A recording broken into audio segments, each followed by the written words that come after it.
We are beginning with this scene in a Wichita, Kansas courtroom today. Just before the judge sentenced to life in prison the man who murdered abortion provider Dr. George Tiller. The convicted murderer, anti-abortion extremist Scott Roeder, interrupted his own sentencing hearing today during the testimony of a psychologist who was called to the stand by Roeder's own defense team. Watch. His logic, his reasoning was that he was following God's law. Through murdering which God condemns in the to protect unborn babies. Your Honor, I'm talking. I just can't stand it. Let's get this out here. You're going to be removed from the courtroom if you don't settle down. After that, Mr. Roeder spoke on his own behalf for more than 40 minutes. As Cliff Judy, a Wichita TV reporter who was covering the trial, pointed out today, Mr. Roeder spent about 25 minutes of that time speaking on his own behalf, reading from somebody else's book, reading from a book written by a man named Paul Hill. Who's Paul Hill? Paul Hill is part of the web of anti-abortion extremist violence that appears to have inspired Scott Roeder to murder George Tiller. In July 1994, Paul Hill shot and killed Dr. John Britton and a 74-year-old clinic escort named James Barnett. He also injured James Barnett's wife. That killing followed another killing of Dr. David Gunn, who was shot and killed by another anti-abortion extremist as he arrived at his Pensacola, Florida clinic in March of 1993. The man who killed Dr. Gunn was named Michael Griffin. Michael Griffin was associated with a group called Rescue America. Rescue America responded to Dr. Gunn's killing by saying that while they didn't condone it, they certainly didn't condemn it either. The violence continued after that. In December 1994, an anti-abortion extremist named John Salvi killed 2 receptionists and wounded 5 other people at 2 clinics in Massachusetts. In January of 1998, a security guard named Robert Sanderson was killed. A nurse named Emily Lyons was seriously wounded by a nail bomb that was set off at an Alabama abortion clinic. That bomb was set by Eric Rudolph, who had also bombed another abortion clinic and a gay bar in Atlanta in 1997. Eric Rudolph became famous, of course, for also bombing the Atlanta Olympics. He killed 1 person and wounded 11 others. In October of 1998, Dr. Barnett Slepian was killed inside his home. Inside his home in Amherst, New York, he was killed by an anti-abortion extremist named James Kopp, who was armed with a sniper rifle. And, of course, on May 31st of last year, Scott Roeder walked into the Reformation Lutheran Church in Wichita, Kansas, and shot and killed Dr. George Tiller while Dr. Tiller was serving as an usher for Sunday services. In January of this year, Scott Roeder was convicted of premeditated murder. He admitted during his trial that he had stalked Dr. Tiller for years before killing him. Today, Scott Roeder sentenced to life in prison without the chance for parole for 50 years. It's what's known in Kansas as the hard 50. The judge could have given Mr. Roeder a sentence that would have allowed for parole eligibility in 25 years. The sentence he got, however, the hard 50, means that 52-year-old Scott Roeder will very likely die in prison. At the sentencing today, perhaps the single most amazing thing about it was when Scott Roeder called character witnesses. Scott Roeder called character witnesses to urge the judge to give him the lesser sentence. These witnesses sealed beyond a shadow of a doubt Mr. Roeder's ties to the broader extremist anti-abortion movement, the fact that this wasn't one crazed guy acting alone, the fact that this was intended as an act of domestic terrorism. 2 of Scott Roeder's character witnesses were Regina Dinwiddie and David Leach. Dinwiddie and Leach are both signatories to a document that's called the Defensive Action Statement. That statement explicitly supports the use of violence against abortion providers. His heart was with the babies. He was always cool, but he was never cold. But he's good, hardworking, productive member of this society who loves his country and doesn't belong in prison, Your Honor. I think everyone will agree he honestly believed that he could do some good, and he was willing to sacrifice his own freedom and life itself for others. I think everyone here can agree with that, and yet I also expect almost everybody here in this courtroom will blanch if I say he was motivated by love. And yet, Willingness to offer your life for others precisely meets the Bible's very definition of love.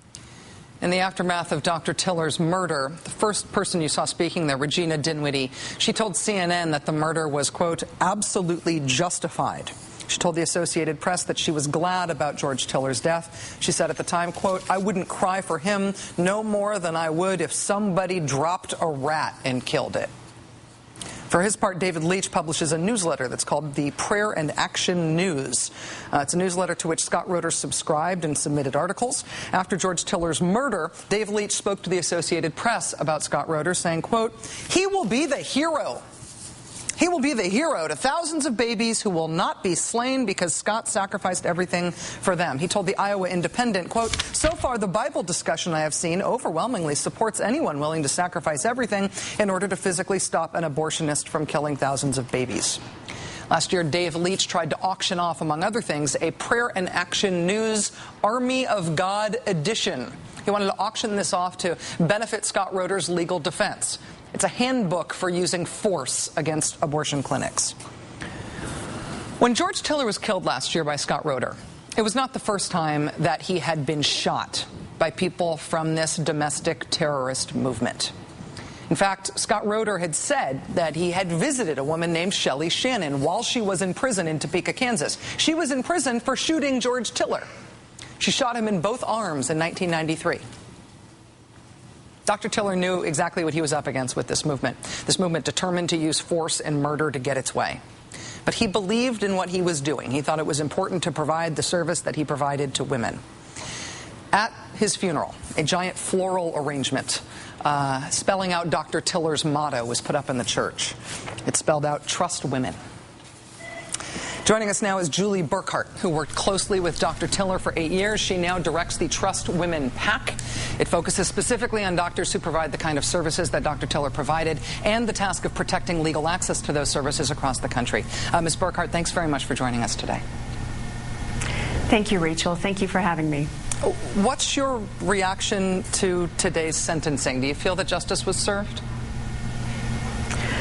Well, I feel that the hard 50 was the right sentence, and Scott Roeder will, as he most certainly should, spend the rest of his life in prison. This does not stop the anti-choice terrorism that physicians and staff members face, and this certainly, most certainly, does not bring back one of the most caring and compassionate men I've ever known. Scott Roeder clearly wants to be seen as a martyr to the anti-abortion cause.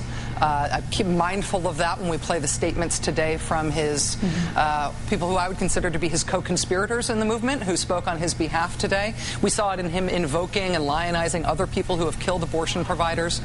Are you worried that there's a risk that the resolution of this case today could incite more violence, could spark more violence from these people? Yes, most certainly. When you see anti-choice terrorists such as Scott Roeder answering to another rule of law and not to the laws that we have in the United States, I'm afraid that it does. With the inflammatory language that is used, baby killer, murderer, the use of Holocaust, this incites violence, and this is like yelling fire in a crowded theater. I know that you worked with Dr. Tiller for 8 years, during which time he was very cognizant of the physical threats that he faced. What was that like to work in that kind of environment in which you knew that you were physically being targeted every day that you went to work? Well, I would say that after a while, one would become rather immune to that, or it was not something that one would think about on a daily basis. I know that Dr. Tiller's attorney talked about the impact of his death being like an earthquake. He said it would leave women who needed the services that Dr. Tiller provided to ask, where can I go, what will I do? What do you think the larger impact is of Dr. Tiller's murder on the availability of the services that he provided? Well, we've found that women across the state of Kansas, across the United States, around the world have been without care. There are now just a small handful of physicians left here in the U.S., a few in the West, and one in the Midwest who are now providing care. When you say that, it makes me feel like the campaign of terrorism, I consider it terrorism, I know that's a very loaded term, to shut down availability of this legally protected service in this country has been effective, that they haven't been able to do it legally, but they've done it practically. Do you feel like that's true? I do. If you look at the number of physicians who are now offering abortion services across the United States, the number has dwindled.